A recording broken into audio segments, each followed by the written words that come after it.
Me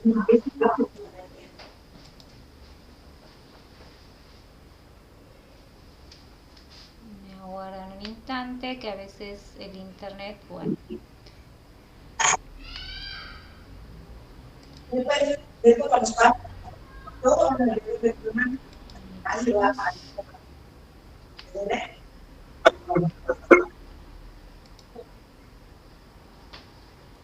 Ya ingresamos, ¿sí? Volvemos.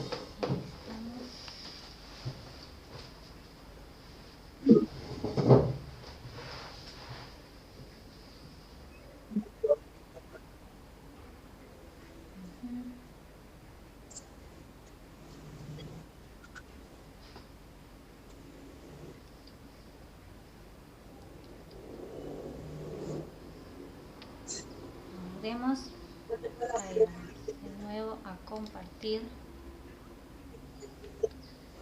Bien.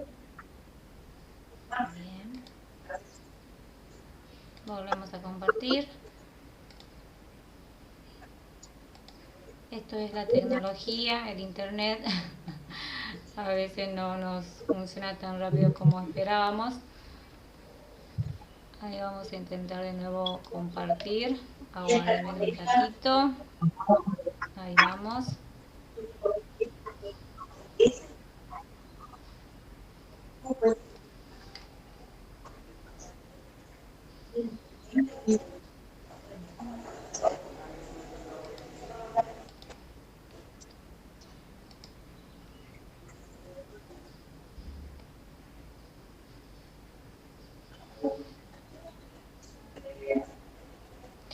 Bien, podemos ver el PowerPoint desde ahí.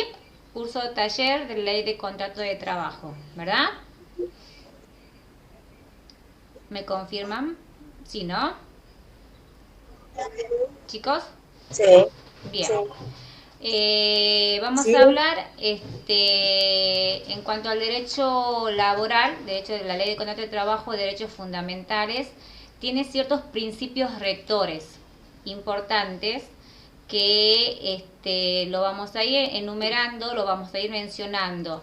Primero, que los derechos contenidos en la ley de contrato de trabajo son derechos de orden público, ¿sí? ¿Qué significa esto?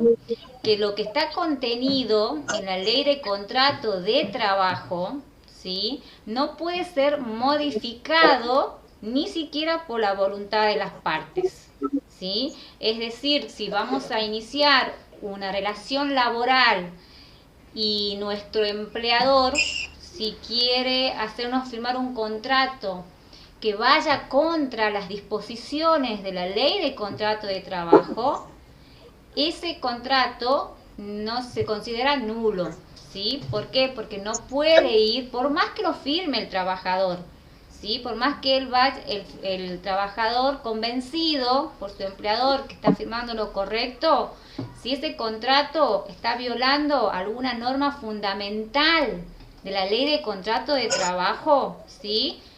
Es nulo. Entonces no tendría, se tendría que pedir la nulidad de ese contrato, ¿sí? Y aplicarle a ese contrato las normas establecidas por la ley de contrato de trabajo, ¿sí? Entonces, cuando ustedes inician una relación laboral, ya sea por tiempo determinado, que hay contratos por tiempo determinado e indeterminado, y noten que, bueno, firmaron algo y ese empleador el día de mañana, no, pero vos fíjate, viniste y firmaste esto y dijiste que no vas a recibir, por ejemplo, el pago de un aguinaldo de vacaciones, ¿sí? Eso que has firmado, por más que vos lo firmaste, no es válido, ¿sí? Es nulo, ¿bien? Entonces vos podés, como trabajador, ¿sí? Demandar a ese empleador porque esa firma, ¿sí? Va en contra de lo que establece el orden público, ¿sí? O sea, la ley de contrato de trabajo. Eso es importante. Bien, no hay que tener miedo cuando nuestro empleador el día de mañana vaya y haga alusión a algo que nosotros hemos llegado a firmar o hemos llegado a un acuerdo. Si eso va en contra, de lo que está establecido en la ley de contrato de trabajo no se aplica y no lo va a poder utilizar como prueba ni siquiera en un proceso judicial, no lo va a poder invocar porque ya desde un principio va en contra, ¿sí?, de una norma, bien, que es, como les venía diciendo, de orden público. Y ser de orden público significa que está establecido, ¿sí?, para el bienestar de la comunidad, ¿sí?, en base inclusive a lo que hace a los derechos fundamentales, al bien común. Entonces no podemos ir en contra de lo que ya se ha establecido como orden público, ¿sí? Ese es uno de los principios fundamentales. El indubio pro operario. Bueno, el indubio pro operario es que no encontré una traducción exacta por Google. El que quiera buscarla, buenísimo. ¿Qué pasa con este principio? ¿Qué dice? ¿Cómo favorece al empleador, al trabajador? Porque dice que en caso de duda, siempre se va a estar a favor del trabajador. ¿Por qué? Porque en la relación entre trabajador y empleador, el trabajador es considerado siempre la parte más débil, ¿sí? Y lo mismo en las normas, cuando va a ir a aplicar el juez la norma, cuando va a ir a hacer la interpretación de una norma, ¿sí?, que genere alguna duda, ¿sí?, el juez se va a inclinar a favor del trabajador. Imagínense que estamos hablando de una parte débil de un trabajador que estaría trabajando, por ejemplo, ante una empresa, ante una multinacional, ante una empresa internacional, que le han vulnerado sus derechos, ¿sí?, que no se le ha pagado, se lo ha despedido o ha habido discriminación, se va a juicio, ¿sí? Entonces en ese juicio donde este trabajador va a reclamar sus derechos y hay situaciones que no son muy claras, ¿sí? El principio indubio pro operario dice que en ese caso el juez va a interpretar siempre, ¿sí?, la norma a favor del trabajador, ¿sí?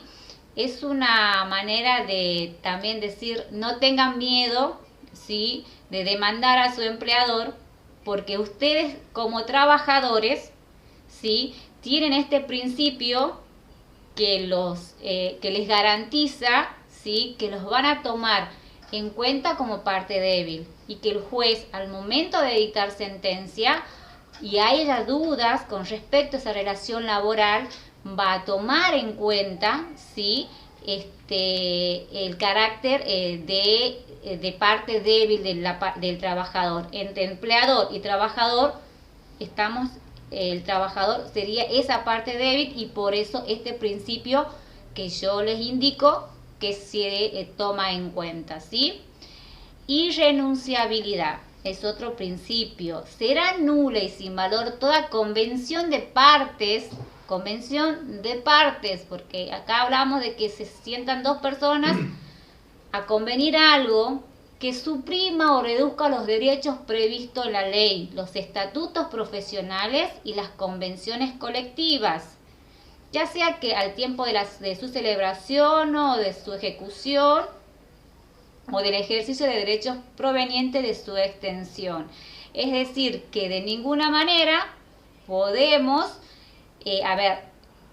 renunciar, o sea, a derechos garantizados, ¿sí?, en la ley de contrato de trabajo, en un estatuto profesional o en las convenciones colectivas de trabajo. Recuerden que sabrán que las convenciones colectivas de trabajo son las que están son las que establecen los sindicatos, ¿sí?, de acuerdo a cada actividad, ¿sí? Ellos presentan un convenio colectivo, tienen su convenio colectivo que rige la actividad, en este caso de ese trabajador, y que viene siempre, esas convenciones colectivas, a mejorar, ¿sí?, los derechos que ya la ley de contrato de trabajo, ¿sí?, los tiene garantizados.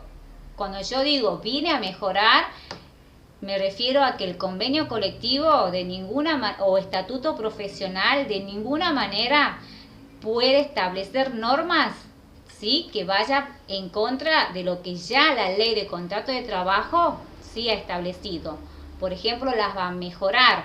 Si la ley de contrato de trabajo le da una licencia a un estudiante de solamente 10 días al año para rendir exámenes, el convenio colectivo le puede dar 20 días, no le puede reducir a 5, ¿sí? Entonces, todas aquellas van a ser nulas, todas aquellas convenciones entre partes que vayan, ¿sí?, en contra de lo que está previsto o impliquen una renuncia, ¿sí?, de los derechos garantizados, ¿sí?, al trabajador, ¿sí?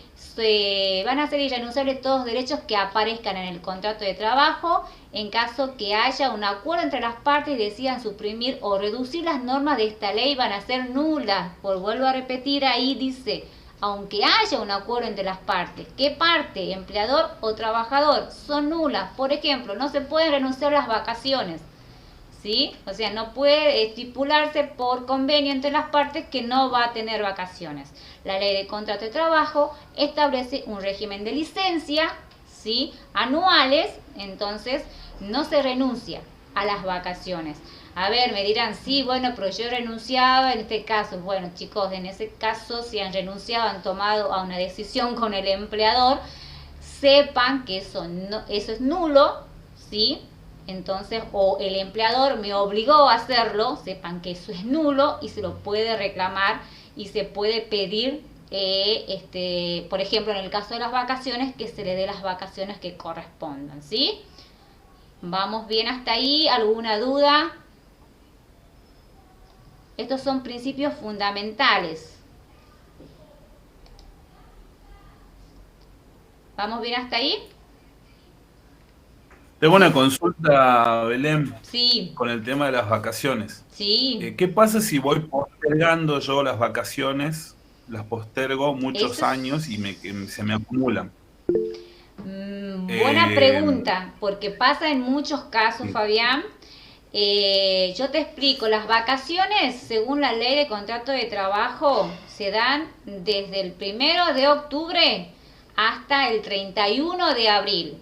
Es decir, tu empleador te tiene que dar dentro de esos meses tus vacaciones. Sí o sí, te las tiene que dar en las vacaciones dentro de ese periodo. ¿Ok? ¿Qué pasa si vos, el empleador, no te las da? Es más, te tiene que notificar con una anticipación de 45 días según la ley de contrato de trabajo. Si estás dentro de un convenio, por ejemplo, el de SEOC te da 60 días con anticipación. Si estás fuera de convenio, se aplica la LCT, son 45 días de anticipación. Vos tenés que tener en cuenta que hasta el 31, creo que es 30 o 31 de abril, no me acuerdo cuántos días trae abril, te tiene que dar el empleador tus vacaciones. ¿Qué pasa si no te las da hasta esa fecha? Entonces vos les tenés que notificar, vos notificás mediante telegrama, ¿sí?, laboral, que es un telegrama gratuito, que vos vas al correo argentino, lo presentás, no te cobran nada, y le informás y le notificás a tu empleador que a partir de tal fecha vos vas a tomar tus vacaciones. Pero las vacaciones se las pueden tomar hasta el 31 de mayo, ¿sí? Es decir, pasado abril no te dieron las vacaciones, ya te habilita a vos a que te las tomes vos, pero hasta el 31 de mayo. Ahora, si vos pasado abril no te tomaste las vacaciones, no notificaste que vos te las vas a tomar en mayo, vos perdés el derecho de vacaciones, ¿sí? O sea, si yo quiero ir a bien, bien. reclamarle después al empleador, no, vos ya tuviste la oportunidad de pedir que te las como no te las ha notificado, de informar que vos la ibas a tomar, pasó el 31 de mayo y no te la tomaste, perdés el derecho. Entonces es importante tener en cuenta en cuanto a vacaciones, eso también hay un punto que lo vamos a desarrollar más adelante, pero está bien la pregunta, ¿sí? Hay casos, Gracias. hay empresas que obviamente las vacaciones se las tienen que dar todas juntas.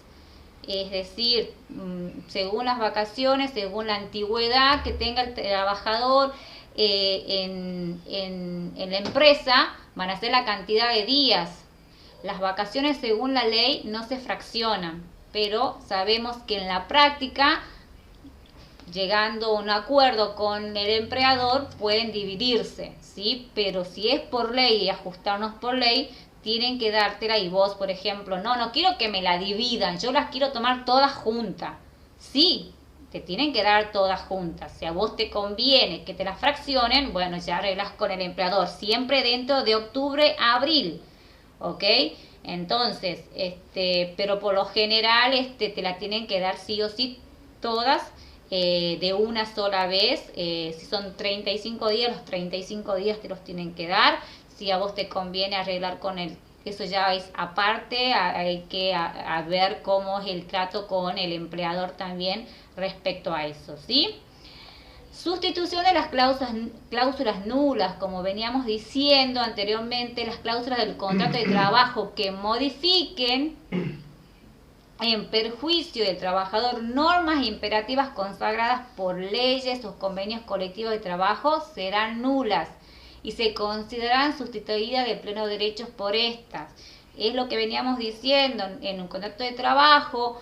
Si ese contrato de trabajo modifica o te perjudica alguna de las normas que están establecidas por la ley de contrato de trabajo o convenciones colectivas, son nulas y las vamos a sustituir por las que están establecidas en la ley de contrato de trabajo, ¿sí?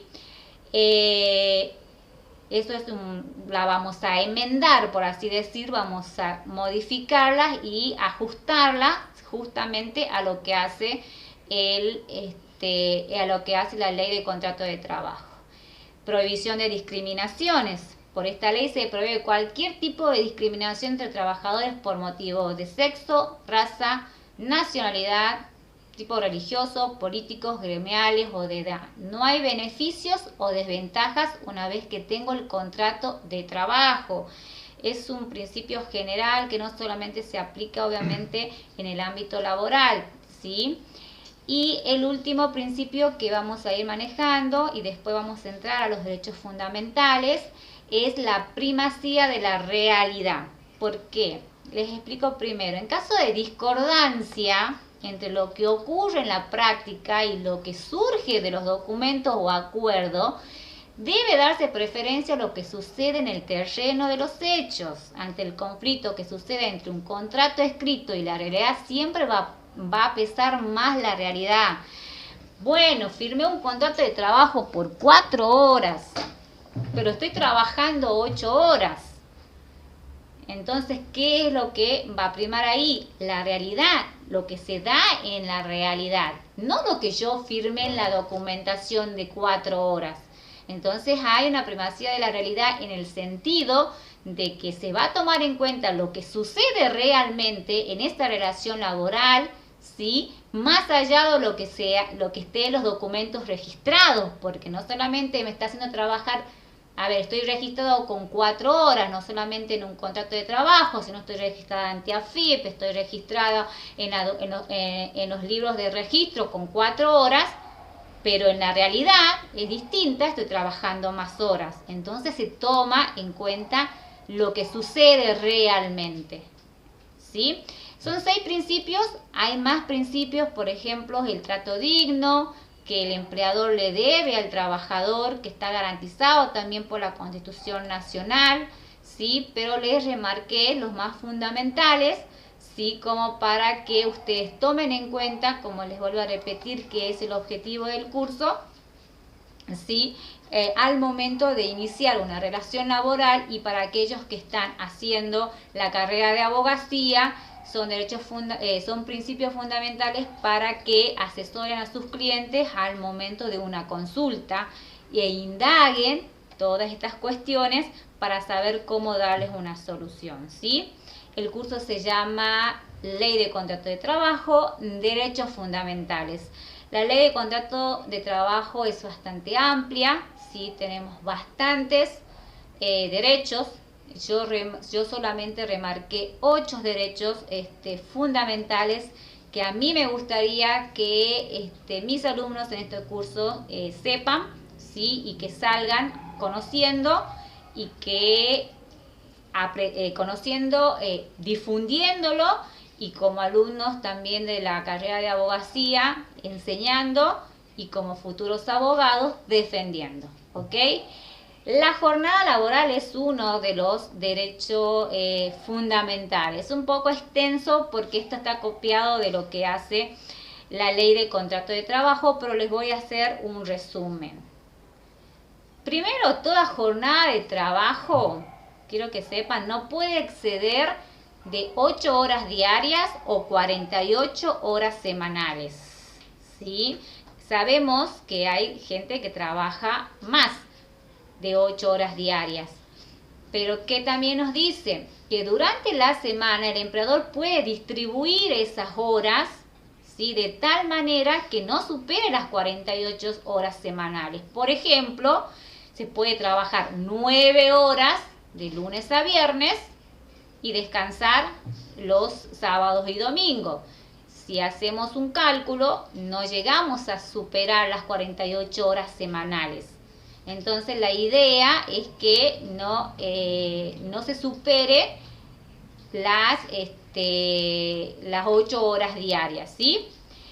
El descanso semanal son 35 horas corridas a partir del sábado de 13 horas. O sea, nuestro descanso en teoría tendríamos que terminar de trabajar los días sábados a las 13 horas y de ahí volver en la semana siguiente. En teoría, en la práctica, obviamente estamos trabajando más de esas horas, más de esa hora.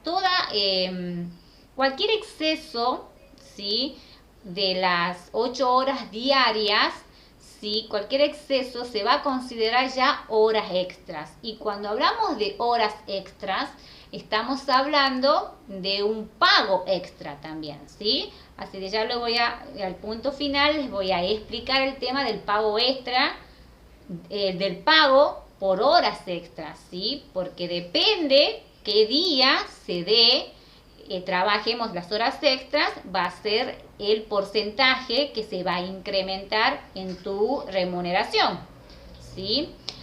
Hay también un régimen para el trabajo nocturno. El trabajo nocturno está comprendido desde las 9 de la noche a las 6 de la mañana y no puede exceder de 7 horas. Supongamos que nosotros entremos a trabajar a las 6 de la tarde y salgamos a las 12 de la noche. 6 a 12 de la noche. Desde las 21 horas hasta las 12 de la noche se considera trabajo nocturno. En tu recibo de sueldo tiene que aparecer horas nocturnas, ¿sí? O sea, te tienen que pagar horas nocturnas, dependiendo del horario que vos trabajes. Ahora, si es un horario que es de 21 a 6 de la mañana, obviamente todas van a aparecer como horas nocturnas y no van a exceder de 7 horas diarias. ¿Estamos? Pero cuando hay horas nocturnas, y tiene que aparecer en tu recibo la diferencia, ¿sí?, en lo que hace al pago de las horas nocturnas, ¿ok? Se tiene que pago por horas nocturnas tanto. En el caso de salarios de trabajos insalubres, ¿sí?, también hay una jornada reducida. Trabajos insalubres son aquellos trabajos que por la exposición a ciertas, por la actividad o exposición a ciertos materiales, como por ejemplo, en los call centers es considerado un trabajo insalubre. Yo les digo por experiencia, no puede superar las 6 horas diarias o 36 semanales. No puede, en este caso, un agente, yo le doy el ejemplo del call center, trabajar más de 6 horas atendiendo, ¿sí?, o 36 horas semanales. Entonces ahí sacamos la cuenta que decimos al principio que lo puede distribuir, ¿sí?, el empleador, de tal manera que en este caso no supere las 36 horas semanales, ¿sí? Y cuando hablamos de que excedemos la jornada diaria de 8 horas, como les decía, eso implicaba horas extras, ¿verdad? Lo que implica una hora extra es que percibirá un pago adicional por cada hora trabajada en exceso. ¿Y cómo va a ser ese pago adicional? 50% por cada hora en días comunes. O sea, día lunes a viernes, ¿sí? Yo trabajo 5 horas, bueno, trabajo 2 horas extras. Entonces lo que me pagan por hora, entonces me van a tener que, vamos a hacer una cuenta de que me van a tener que pagar 50% más por esas 2 horas de lo que habitualmente me pagan. Pero se va a incrementar al 100%, me van a pagar el doble en conceptos de horas extras, ¿sí? Los días sábado, después de las 13, ¿se acuerdan que hablábamos que nuestro descanso empezaba el sábado de 13 horas? Bueno, si trabajamos el sábado después de las 13 horas, ya tenemos que horas extras que se pagan un 100%, días domingos y feriados nacionales. ¿Sí? Hasta ahí vamos entendiendo. Cuando hablamos de horas extras, chicos, también se ve reflejado eso, ¿sí? En los recibos de sueldo. Hablo de esto de los recibos de sueldo porque es importante, porque el día de mañana, cuando tengamos que hacer una demanda o demandar a nuestro empleador, ¿sí? Por un despido indirecto, por lo que fuera, no vamos a tener que basar en nuestros recibos. Y si no aparecen las horas extras, vamos a tener la dificultad de acreditar las horas extras. Entonces, en el recibo, además de nuestro sueldo, nuestra remuneración, nuestro sueldo básico, tiene la categoría también, el ítem también de horas extra o de trabajo nocturno, o cuando es el aguinaldo, todo va ahí. Y eso nos sirve, ¿sí? Nos permite, ¿sí? Contar y tener en cuenta al momento de hacer un reclamo judicial. Es importante, y si no lo pone mi empleador, hay que exigirlo que se haga y que se tome en cuenta eso, porque nos perjudica al momento de hacer una demanda en una cuestión de prueba, ¿sí? Hasta ahí vamos bien. ¿Alguna duda con respecto a la jornada? Hay situaciones en las cuales esa jornada laboral que te dice de 8 horas diarias, 48 semanales, hay excepciones. ¿En qué casos? En aquellas empresas que tienen una producción en temporada alta. Por ejemplo, sabemos de una heladería que durante invierno, por ejemplo, trabajan muy poco, ¿sí? Pero en verano están trabajando a full.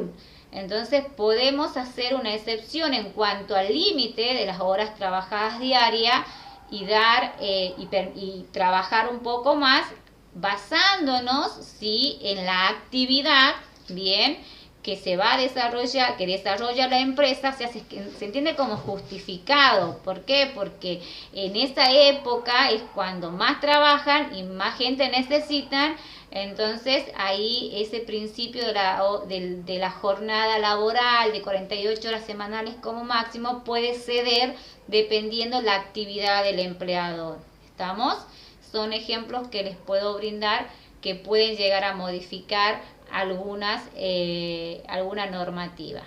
Sueldo y el aguinaldo, ¿sí?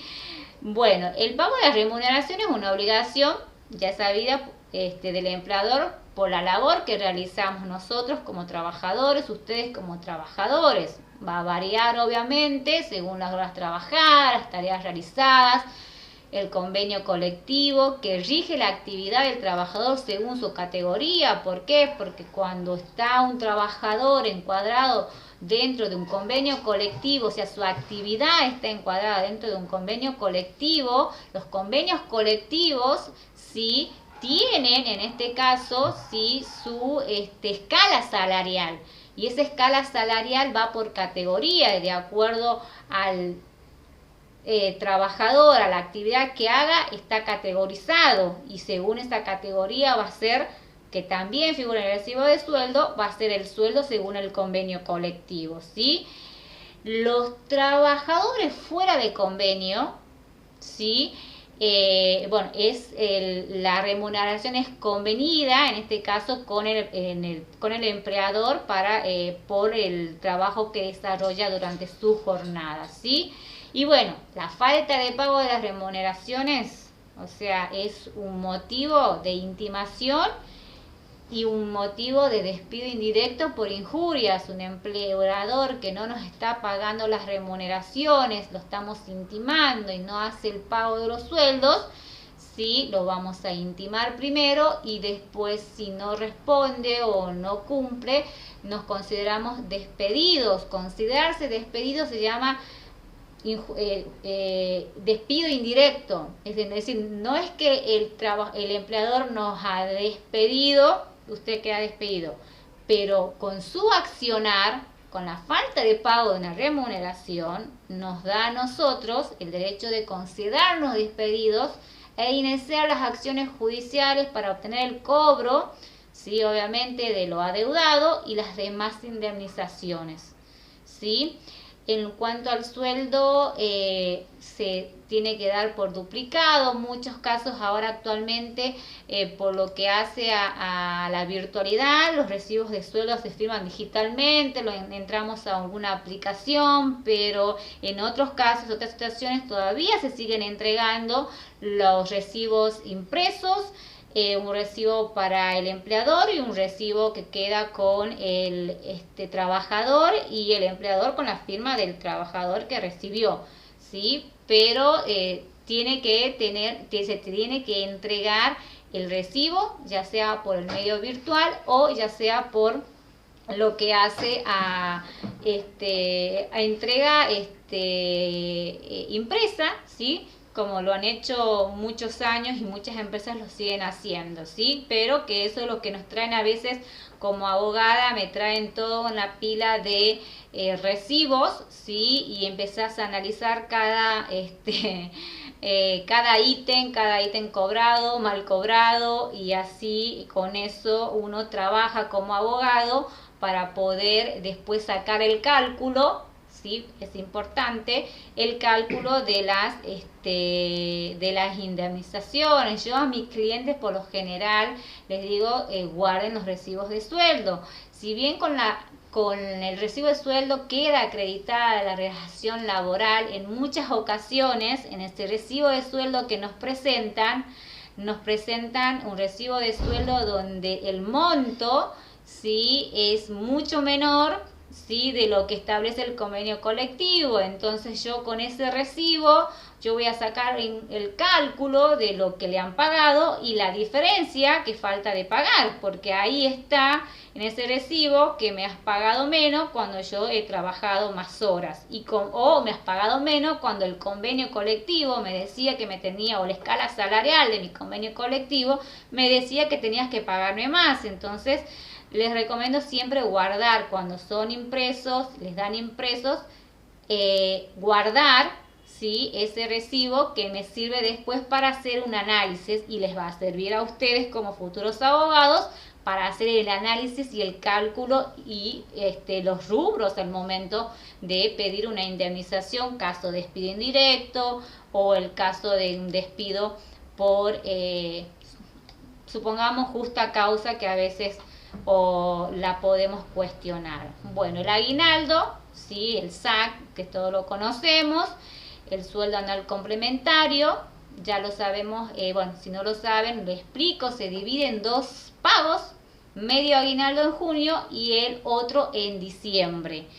Cada medio aguinaldo corresponde al 50% de la mayor remuneración mensual percibida. Cuando ustedes le vayan a pagar el aguinaldo, vamos a tener en cuenta nosotros, a ver, de enero a junio, ¿cuál fue, por ejemplo, los que trabajan por comisión, por premios, esto o aquello, cuál fue mi mejor sueldo? Y en base a ese mejor sueldo, yo voy a calcular el 50%, ¿sí? Obviamente que el aguinaldo al momento de ser pagado también está sujeto a las deducciones de jubilaciones y aportes y demás, ¿sí? La primera cuota se paga en la última jornada laboral del mes de julio y la segunda cuota en la última jornada laboral del mes de diciembre. En la práctica muchas empresas cumplen, a veces pagan antes y muchas empresas pagan después y a veces los pagan en cuotas. Y sí, pasa y en muchos casos, ¿sí? Pero bueno, eso lo vamos a ir viendo también, ¿sí? Cobertura social. Esta es una obligación que tiene el empleador y como obligación que tiene el empleador, es necesario que la sepan porque para poderlas exigir es necesario que las sepan como futuros abogados para poderlas reclamar para su cliente, ¿sí? Porque es importante trabajar en blanco. Como se dice, trabajar en blanco o tener un trabajo registrado, que creo que queda más bonito, ¿sí? Si trabajas en blanco o tenés un trabajo registrado, hay un conjunto de derechos y obligaciones, tanto tuyos como del empleador, que están regulados por la ley de contrato de trabajo, ¿verdad? Primero tenemos la obra social, ¿sí? Nosotros, si tenemos un trabajo registrado o tenemos un cliente que nos viene con un recibo, vamos a poder ver que su recibo tienen un ítem que dice el 3%, o sea que se deduce de su sueldo el 3% en concepto de obra social, pero el aporte de la obra social, ¿sí?, no está solamente a cargo del trabajador. El trabajador va a aportar un 3%, pero el empleador va a aportar el 6%. Es decir, que es una obligación de ambos allí, ¿sí? Entonces hay un porcentaje, pero siempre más para parte del trabajador, ¿sí? Del empleador, perdón. Bueno, tenemos las asignaciones familiares, asignación prenatal, asignación por maternidad, asignación familiar por hijo o hija con discapacidad, asignación familiar por ayuda escolar anual, asignación familiar por matrimonio, asignación familiar por nacimiento o adopción. La contribución que hace en concepto de estas asignaciones también la hace el empleador en un 9% sobre la base remunerativa del trabajador, ¿sí? 7,5% para asignaciones familiares y el 1,5% al Fondo Nacional de Empleo. Fondo Nacional de Empleo es un fondo donde va destinado estas contribuciones, estos montos, y se utiliza, en este caso, esos aportes, ¿sí?, que llegan al Fondo Nacional de Empleo para cubrir lo que llamamos, se me fue el de desempleo, cuando quedan sin trabajo, le pagan un fondo de desempleo, no me salía, que lo pagan CES. Entonces esos fondos, ¿sí?, de dónde salen ese dinero,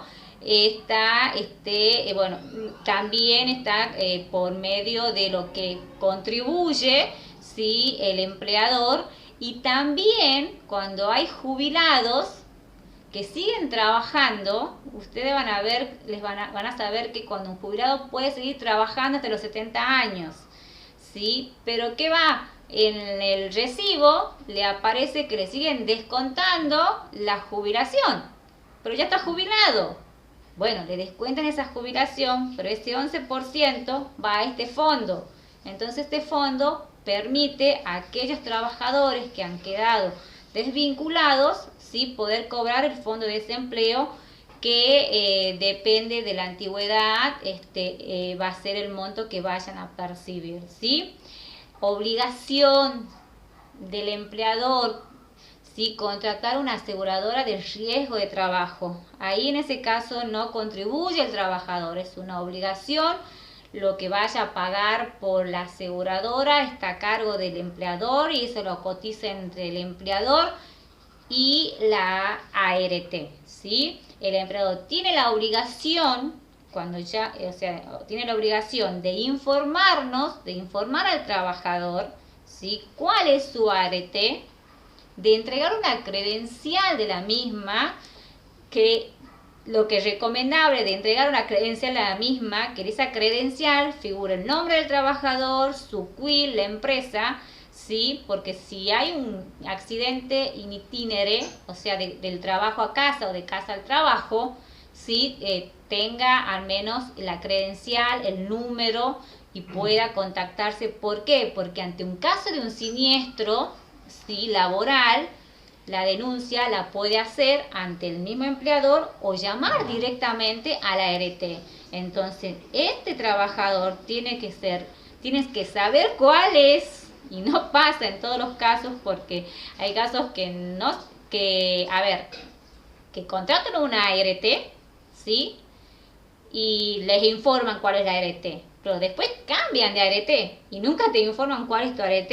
Obviamente vos lo podés consultar ingresando a la página de la Superintendencia de Riesgo de Trabajo, cuál es tu ART, lo puede ingresar con su número de CUIL, pero la obligación del trabajador es esa, justamente la de informar cuál es tu ART, darte la credencial, y en caso de siniestro nuestra obligación como trabajadores, ¿sí? Es la de denunciar el siniestro, ¿sí? Ya sea entre el empleador, que se encargaría de contactarse con la ART, o directamente a la ART. No hay nada que te diga si tenés que pasar por el empleador y denunciarlo. Podés denunciarlo directamente a la ART te va a decir, te da el número de siniestro y vos vas y te va a decir tenés que venir a tal sanatorio y vos vas con el número de siniestro, ellos ya tienen todo registrado y después le informan ellos al empleador, ¿sí? No hay algo que te diga sí o sí, tenés que haberme avisado a mí. No, está la ART y tienen que tener esa información para que ustedes puedan, ¿sí? Informar el siniestro. Acá puse un tope.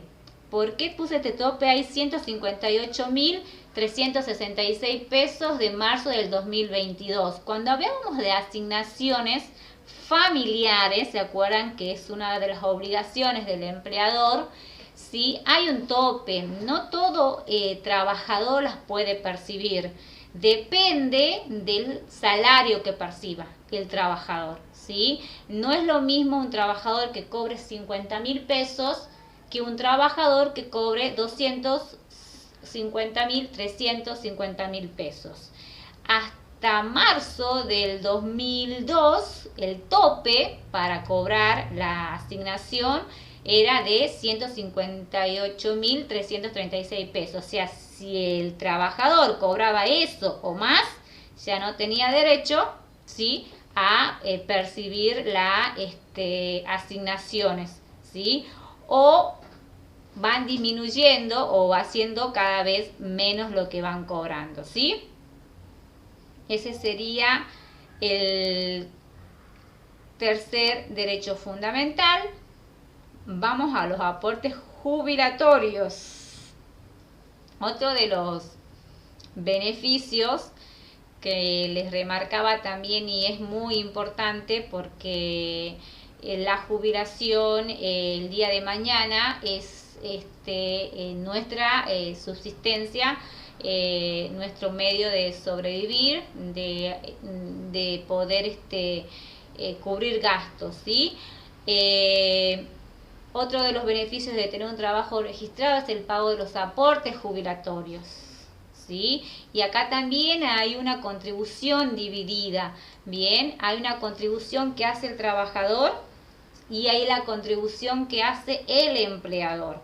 Bien, en nuestro recibo de sueldo vamos a ver que el 11% que se deduce es en concepto de jubilación, ¿sí? Y el empleador, que siempre aporta más, aporta un 16%, ¿sí?, de la misma remuneración. O sea, pero ¿qué pasa?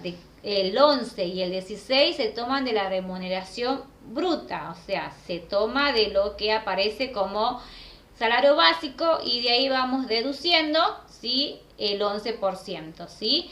El 3% de la obra social que les vi hace rato, ¿sí? Y hay otro aporte que ya les voy a comentar que les aparece también, que es de un 3% que pagamos a PAMI, aunque no estemos afiliados a PAMI, ¿sí? Como le decía, se deduce un 11% del sueldo como aporte jubilatorio, es nuestro ahorro a los fines de tener una jubilación el día de mañana.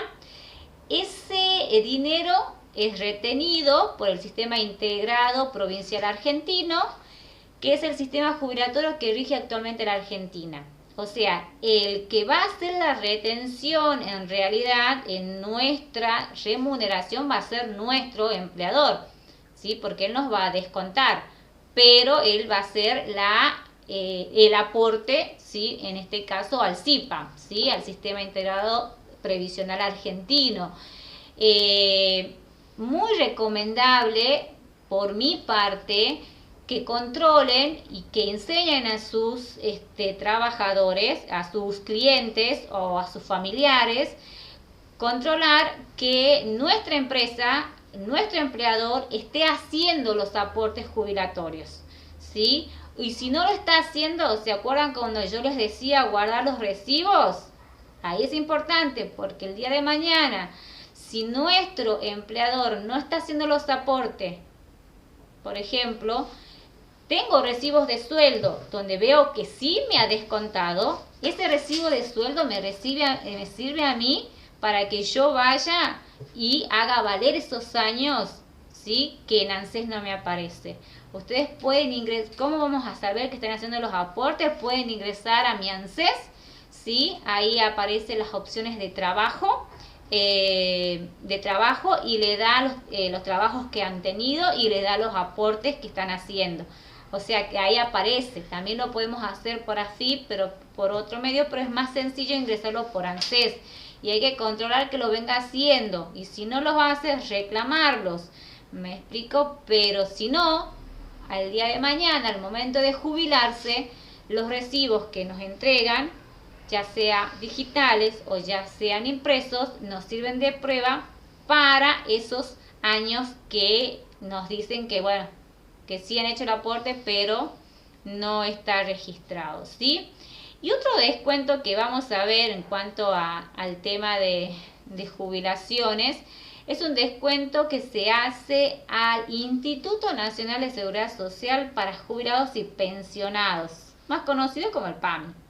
Es una ayuda, ¿sí?, para una atención médica o integral que se hace para adultos mayores, ¿ok?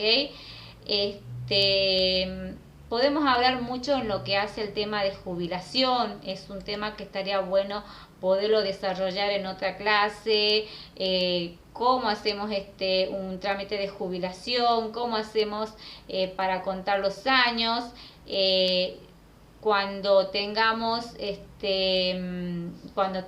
un cliente que ya está a punto de cumplir su edad jubilatoria, de hombres 65, mujeres 60, que vayan viendo los aportes que les vayan haciendo, y si no tienen los aportes, cómo podemos ayudarlos a comprar más. Es un lindo tema que yo manejo y me encanta, y que estaría bueno desarrollar luego de manera más extensa, pero como es una clase más destinada a estos derechos fundamentales, que me interesa que aprendan y sepan para poder aplicarlos y, bueno, obviamente defenderlos en su momento, ¿sí? Hasta ahí vamos bien. ¿Tienen alguna duda? Porque después vamos a hacer algún práctico o vamos a hacer algún break para poder descansar un poquito, ¿sí? ¿Cómo voy? ¿Voy muy rápido? ¿Quieren que vayamos un poquito más lento? ¿Quieren que entremos algún detalle? Me van diciendo, ¿ok? Los siento todos muy... Sí, dale. Los siento muy, muy callados, o entienden todo perfecto, bueno, o ya no están, porque algunos apagaron sus camaritas, ¿sí? Bueno, acá vienen las hermosas licencias pagas de vacaciones, ¿sí? Cuando hablamos de licencias pagas de vacaciones, hay una confusión que se genera en el trabajador de decir, bueno, me van a pagar las vacaciones. No es que se pagan las vacaciones, el empleador te va a pagar las vacaciones, va a decir que ese periodo que vos vas a estar sin trabajar, lo mismo vas a cobrar tu sueldo, ¿sí? No hay un extra que te paga aparte, es salvo que haya por convenio colectivo, se haya convenido que se pague un plus o lo hayan convenido entre las partes, pero son licencias pagadas y vamos a tratar las vacaciones. Requisito mínimo que tenemos que tener para poder tomar esta licencia es haber trabajado durante la mitad de los días hábiles del año correspondiente. O sea, tengo que contar los días hábiles. A ver, si yo empecé en enero, ¿cuántos días hábiles de enero hasta la fecha? Entonces tengo que tener en este caso la mitad al menos de los días hábiles de todo el año, y ahí ya me corresponden las vacaciones, y si trabajo un día feriado se considera como un día hábil, así que también es importante. Como les decía anteriormente, en cuanto a vacaciones, va a variar los días según la antigüedad de lo que hace la antigüedad en el trabajo. Acá lo decimos, si tenemos, cuando la antigüedad no pase de 5 años, tenemos 14 días. Cuando la antigüedad es entre 5 años y no pasa los 10 años, son 21 días. Cuando la antigüedad es mayor de 10 años y no pase los 20, son 28 días. Y cuando la antigüedad pasa de los 20 años, o sea que lo que máximo de días de vacaciones podemos tener es 35 días corridos. Comunicación, ¿sí? Ahí cuando hablábamos de los días antes que entrara la comunicación, les reitero lo que hablábamos anteriormente por la consulta, que pueden ser fracciones. En realidad la ley que no se pueden fraccionar, pero sí se da situaciones de que se fraccionan. Pero si no estás de acuerdo en que se te fracciones, puedes reclamar y que te den la cantidad de días que según la ley de contrato de trabajo fija según tu antigüedad en el trabajo, ¿sí? Te tiene que comunicar con anticipación, ¿sí? De tus vacaciones, con una anticipación según la LST de 45 días, es el objetivo de 45 días, porque vos vas a preparar unas vacaciones y no te pueden informar, bueno, 2 días antes o una semana antes ya tenés tus vacaciones, o sea, ¿qué preparás? ¿Qué boleto compro? O sea, no aprovecho ninguna promoción, ¿cómo organizo? Entonces, si se trata de vacaciones, lo importante es que te den con anticipación, te las notifiquen con anticipación por escrito y con firma. A veces te la notifican por carta de documento, a veces te las notifican con un formulario y con firma tuya, que prestas el consentimiento. Pero a ver, si viene mi empleador y me dice 2 semanas antes tenés que salir de vacaciones, yo me digo, no, vos me tenés que notificar con 25 días de anticipación. No te puedo firmar yo unas vacaciones si no me has notificado con el tiempo que establece la ley. Y te hablo de 45 días de vacaciones por la ley de contrato de trabajo, pero hay convenios colectivos que fijan un plazo más amplio. Por ejemplo, el convenio de colectivo del empleado de comercio te dice que el plazo en la comunicación, ¿sí? de las vacaciones tiene que ser con una anticipación de 60 días. Entonces, si viene el empleador, vuelvo a repetir, una semana antes, 2 semanas antes, yo me puedo oponer a que me dé esas vacaciones y exigirle a ese empleador que cumpla con la ley y que me notifique como corresponde, ¿sí? Las vacaciones, porque está previsto por la ley y es una ley de orden público y no la puede modificar, ¿sí? Bueno, es con lo que hablábamos con la consulta anteriormente, que tienen que si no se puede tomar tomarlas, que hay que tener en cuenta que sus vacaciones siempre deben terminar antes del 31 de mayo, como yo le explicaba anteriormente a Fabián. ¿Sí? Si no me han comunicado, como tiene la obligación del empleador, y yo ya estoy dándome cuenta, ya está acercándose a los 60 días y no me están comunicando, entonces les mando una notificación, entonces ya les mando una intimación para que me notifiquen la fecha de notificación, porque se está venciendo el plazo que tendrían que haberme notificado. Entonces yo ya voy intimando, teniendo en cuenta que ya se está excediendo el plazo de anticipación.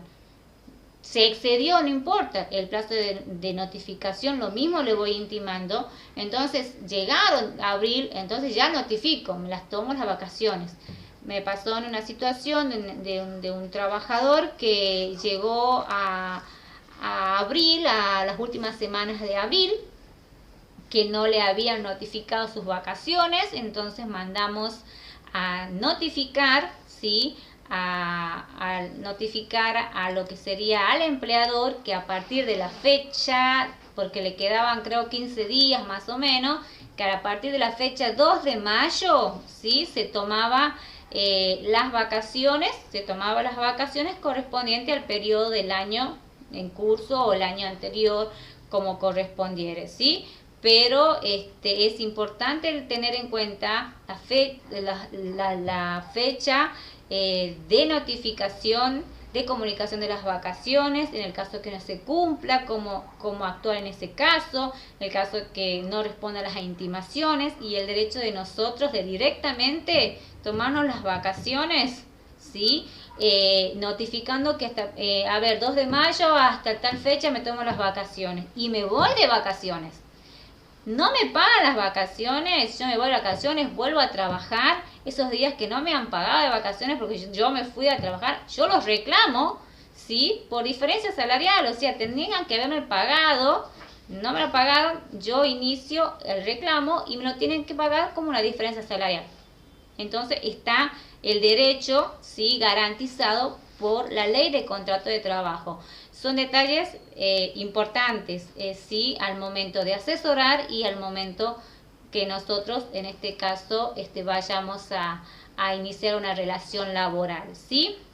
De los feriados obligatorios y de los días no laborables.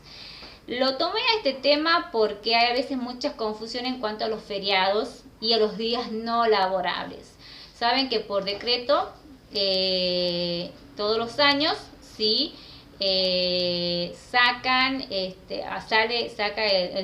un decreto en el cual establecen cuáles van a ser los días del año, ya lo vienen preestablecido, que van a ser feriados. O sea, nosotros ya sabemos de antemano, excepto el 2 de septiembre, que bueno, fue un feriado que, bueno, salió el 2 de septiembre, que donde intentaron atentar contra la vida de la vicepresidenta, que decretó un feriado, situación particular, pero ya tenemos nosotros de antemano, ¿sí? Antes de iniciar el año, o sea, antes de iniciar 2023, ya tenemos un decreto donde nos dice cuáles van a ser los feriados obligatorios, ¿sí? Los feriados puentes.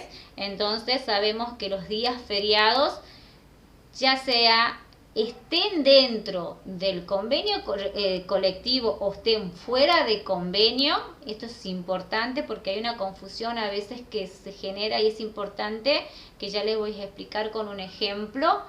Se tiene que pagar si voy a trabajar doble. Si voy a trabajar el día feriado, me pagan ese día doble. Si no voy a trabajar ese feriado, me pagan el día, ¿sí?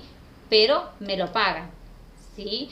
Entonces, eso está previsto en el artículo 181 de la Ley de Contrato de Trabajo. La Ley de Contrato de Trabajo de orden público no la puedo modificar por voluntad de las partes, tienen que darse cumplimiento, no puedo hacer un convenio que afecte o que implique una renuncia del trabajador, entonces sí o sí no la pueden modificar, ¿sí?